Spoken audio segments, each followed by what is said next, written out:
Hi everyone, welcome back to my first mini blog. পরীক্ষা দিতে গিয়ে এটা কি হলো আমার সাথে। যেহেতু আমার এক্সামের রিপোর্টিং টাইম ছিল 11:15 থেকে, তাই জন্য সকাল সকাল রেডি হয়ে টোটো করে চলে গেলাম বাস স্ট্যান্ডে। আর বাসে উঠেই তো দেখলাম প্রচণ্ড পরিমাণে ভিড়। তারপর বাস থেকে নেমে আবার টোটো ধরে চলে গেলাম এক্সাম সেন্টার। তারপর সেখানে পৌঁছে দেখলাম অনেকেই দাঁড়িয়ে আছে। আর এই দেখো, এটা হচ্ছে আমার এক্সাম সেন্টার, যেখানে আমি এক্সাম দেব।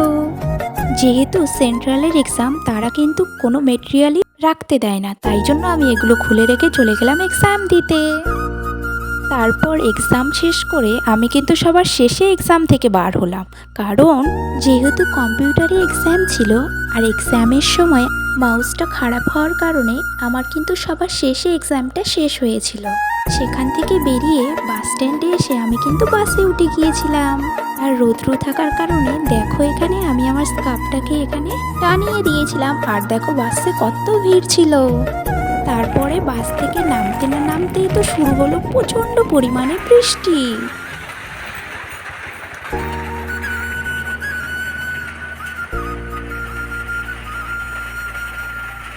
আর দেখো, এখানে বৃষ্টির কারণে টোটোর মধ্যেও কিন্তু অনেক জল চলে আসছিল।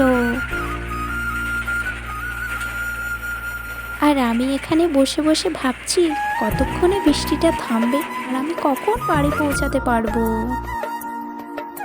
ফাইনালি বৃষ্টিটা থামার পর আমি বাড়ি পৌঁছালাম। ভিডিওটি তোমাদের ভালো লাগলে অবশ্যই লাইক, কমেন্ট, শেয়ার এবং সাবস্ক্রাইব করবে।